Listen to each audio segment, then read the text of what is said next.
ఏమైనా వ్యవసాయదారుడుగా ఉన్నాము, మనం వ్యవసాయదారుడుగా బతుకుతున్నాము అని అంటే కంపల్సరీగా పాడి ఉండాలి. పాడి ఉంటేనే పంట ఉంటుంది. అదొకటి గుర్తుంచుకోండి. 2, మా డిపార్ట్మెంట్ ద్వారా సబ్సిడీలో పచ్చిరొట్ట విత్తనాలు ఇస్తున్నాం. ఇప్పుడు మీరు అడుగుతారు తెలియగలరు సార్, ఒకప్పుడు 700-800 ఉండే జీలుగులు బస్తా 2000 అయింది సార్, మరి మేము ఎట్ట కొనుక్కోవాలి? జీలుగులు జనువులు అనేవి కూడా పైరుండి దేవుడి టేసేవి కావు.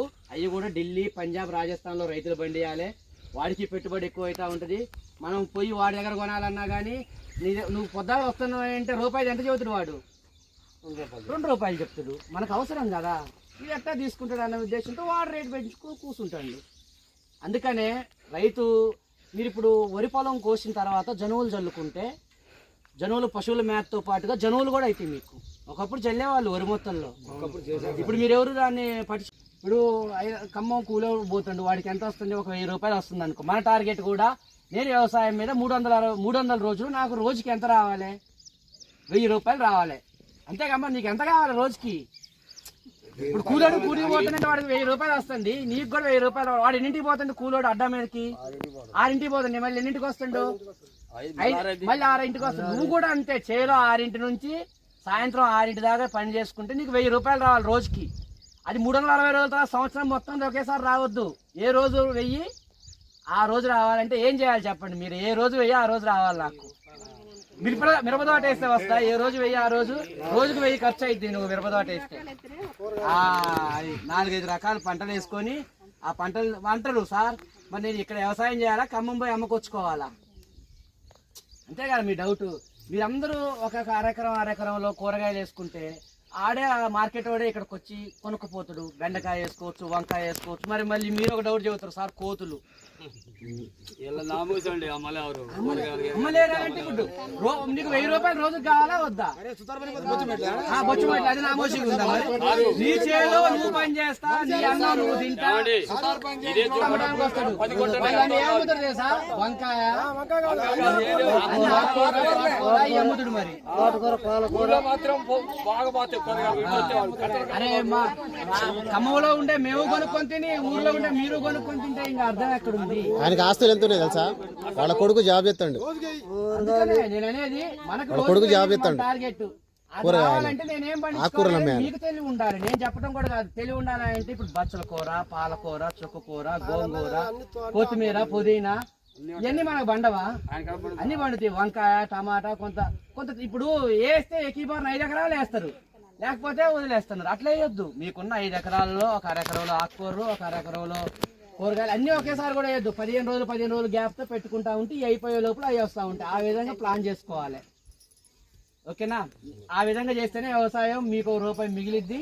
లేకపోతే మేలో నేను మిరపకాయ విత్తనాలు కొంటా, మే వచ్చినా కానీ మీరు అమ్మలేకపోతున్నారు. మిరపకాయ ఎంత ఉంది రేటు? మరి అది తగ్గింది, 10,000 ఉంది, 12,000 ఉంది. మరి మనకి గిడుతుందా?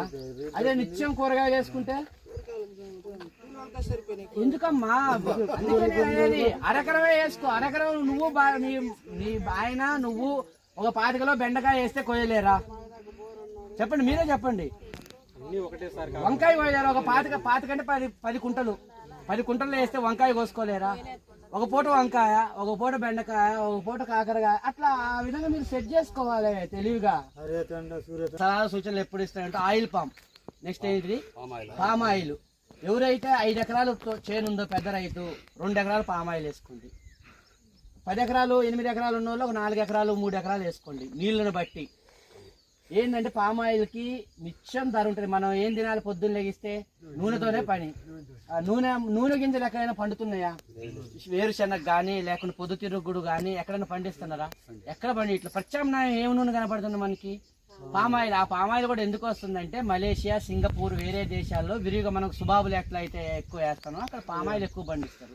వాళ్ళ నుంచి మనం దిగుమతి చేసుకుంటా ఉన్నాం. ఆ దిగుమతి ఉంది కాబట్టి మనకు దిగుమతి చేసుకుంటా ఉంటే మన డబ్బులన్నీ ఎవడికి పోతున్నాయి? వాళ్ళకి పోతున్నాయి అన్న ఉద్దేశంతో పామాయిల్ని మనం ప్రోత్సహించుకుంటే మన డబ్బులు మన దగ్గరే ఉంటాయి, మనకు ₹1 డబ్బులు వస్తాయి అన్న ఉద్దేశంతో పామాయిల్ పంటని ప్రోత్సహించడం జరుగుతుంది. పామాయిల్ పంటలో మొక్కకు ₹25 కడితే మిగతాదంతా ఫ్రీనే. ఒక 3 సంవత్సరాలు మీకు అంతర పంటలుగా నువ్వు ఏ పంట అయినా వేసుకో, ఎకరానికి 4,000 ఇస్తారు. నీకు మొక్కజొన్న వేసుకో అంటే మొక్కజొన్న వేసుకో, మిరపకాయ అంటే మిరపకాయ, కూరగాయలు, బొప్పాయి, పుచ్చ నీ ఇష్టం. మొదటి 3 సంవత్సరాలు, దాని తర్వాత 3 సంవత్సరాలు, దాని తర్వాత నుండి ఏం చేయాలి సార్? అచ్చం పామాయిల్, అప్పటి నుంచి నీకు పామాయిల్ కటింగ్కి వస్తూ ఉంటుంది. 3వ సంవత్సరం నుంచి గెల దింపుతూ ఉంటారు, 4వ సంవత్సరం నుంచి. దాని తర్వాత అందులో నీకు ఓపిక ఉంటే ఒక 4 ఎకరాలు వేసుకుంటే ఒక 50 గొర్రెపోతులు మేపు. ఈ నేను చెప్పేటప్పుడు జనుము పెసర ఇవన్నీ లైట్గా చల్లుకున్నాం అనుకో, ఏం చేస్తూ ఉంటుంది? ఈ వారం ఈ 1 ఎకరంలో మేపు, నెక్స్ట్ వారం నీళ్ళు కట్టుకుంటే ఇంకొక ఎకరంలో మేపుకో, అట్లా బ్యాచ్లుగా ఆ 50 గొర్రెపోతులను అందులో మేపుకుంటాను. సార్ నేను గొర్రెపోతులను మేపలేను, సరే ఎవడన్నా వీలుంటే అందులో ఒక 10 కుంటల్లో జాడి పెట్టుకుంటే గేదెలు మేపుకోవచ్చు, రకరకాలు అందులో మేకలు మేపుకోవచ్చు, నాటుకోళ్ళు పెంచుకోవచ్చు. అందులో అంతర పంటగా ఇంకా కోకో లాంటి ఒక్క ఇటువంటి పంటలు కూడా వేసుకోవచ్చు. మీకు ఆయిల్ పామ్ వేస్తే నెల ఇన్కమ్ వస్తుంది. ఒక 3 ఎకరాలు వేసుకున్నారు అనుకుందాం, 4వ సంవత్సరం నుంచి 8 టన్నులు 8 టన్నులు 6 టన్నులే వచ్చింది అనుకుందాం. 6 మూళ్ళు ఎన్ని టన్నులు? 18-20 టన్నులు 3 ఎకరాల మీద మీకు దిగుబడి వస్తుంది. టన్ను ఎంత ఉంది? 18,000 ఉంది. 18 రోజులు ఎంత? 3,60,000 రూపాయలు. నీకు జనవరిలో కొంత, ఫిబ్రవరిలో కొంత, నెలకి ఏదో ఒక 15,000 20,000 ఇన్కమ్ వచ్చినట్టు కనపడతా ఉంటుంది. మిరపకాయ పంట పత్తి వేస్తే అలా నెల ఇన్కమ్ వస్తుందా మీకు? అదే భూమి ఉన్న వాళ్ళ సంగతి చెబుతున్నా. ఎందుకు ఆయనకి లేదా భూమి? ఆయనకి లేదా వాళ్ళకి లేవా భూములు? నా మాట విని ఒక 5 ఎకరాలు ఉన్నాయని ఒక 2 ఎకరాలు పామాయిల్ వేసుకుంటే ఆయన సేఫ్ సైడ్ 3 ఎకరాలు చేసుకునేది.